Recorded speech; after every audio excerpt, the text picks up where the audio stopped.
markets are going through massive change in the world. There's all sorts of social, geopolitical and also economic factors that are changing this. For instance, the population is aging. We also see an increasing concentration of wealth in the hands of women. We see that there are geopolitical risks in different parts of the world. At the same time, the middle class is growing. So all of these changes are taking place, and they will continue to take place over the next 10 or 15 years. And what I'd argue is that by the year 2030, more or less, the world will come to an end as we know it. Really?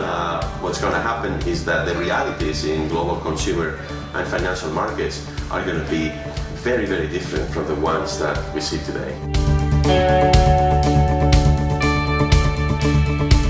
Well, I think China, its economy has become so important, and it's going to become even more important in the future in terms of its size and also the role that it plays in global trade. And it is just part of that process that the currency of a country that is becoming so important should also become a key currency in global markets, both in terms of exchange and trade, and also as a reserve currency that is used to store value. What we've seen, however, is that the Chinese economy has grown and Chinese trade has grown much, much faster than the renminbi has grown as an international currency.